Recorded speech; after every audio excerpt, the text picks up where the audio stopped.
കൊച്ചു ത്രേസ്യ പുണ്യവതി നിന്നിൽ റോസാപുഷ്പം പോലെ ഹൃദയം. ചെറുപുഷ്പമൊഴികൾ.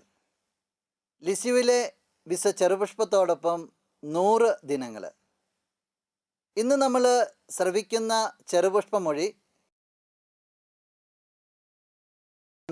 എൻ്റെ ശക്തികേന്ദ്രം.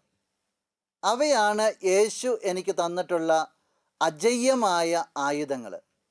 വാക്കുകളേക്കാൾ ആത്മാക്കളെ സ്പർശിക്കുവാൻ പര്യാപ്തവും അവയാണ് എന്ന് പലപ്പോഴും എനിക്ക് അനുഭവപ്പെട്ടിട്ടുണ്ട്. ഞങ്ങൾക്കേറെ പ്രിയപ്പെട്ട ഞങ്ങളുടെ കൊച്ചുത്രേസ്യ പുണ്യവതി പ്രാർത്ഥനയും ഹോമബലിയെയും എത്രമാത്രം പ്രാധാന്യത്തോടു കൂടിയാണ് ഈ പ്രഭാതത്തിൽ നീ ഞങ്ങളുടെ മുമ്പിൽ എടുത്തു വയ്ക്കുക.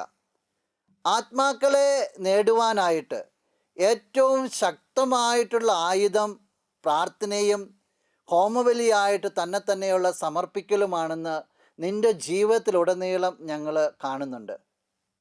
ഇപ്രകാരം പരിപൂർണമായിട്ടുള്ള വിട്ടുകൊടുക്കലിലൂടെയും പ്രാർത്ഥനയിലൂടെയും ആത്മാക്കളെ നേടിയെടുക്കുവാനായിട്ട് പുണ്യവതി നീ ഞങ്ങളെയും സഹായിക്കണമേ. നിൻ്റെ ശക്തിയേറിയ മാധ്യസ്ഥം മൂലം ഞങ്ങളിപ്പോൾ അപേക്ഷിക്കുന്ന ഈ നന്മകൾ നമുക്ക് നമ്മുടെ എല്ലാ നിയോഗങ്ങളെയും ഈ നിമിഷം ഒന്ന് ചേർത്ത് വയ്ക്കാം. നിൻ്റെ നല്ല ദൈവത്തെ നിന്ന് നീ ഞങ്ങൾക്കായി വാങ്ങിത്തരണമേ. ആമേൻ. നമ്മുടെ കർത്താവ് ഈശോ മിശിഹായുടെ കൃപയും പിതാവായ ദൈവത്തിൻ്റെ സ്നേഹവും പരിശുദ്ധാത്മാവിൻ്റെ സഹവാസവും വിശുദ്ധ കൊച്ചുത്രേസ്യയുടെ പുഷ്പവർഷവും നിന്നോട് കൂടെ ഉണ്ടായിരിക്കട്ടെ, ഇപ്പോഴും എപ്പോഴും എന്നേക്കും. ആമേൻ.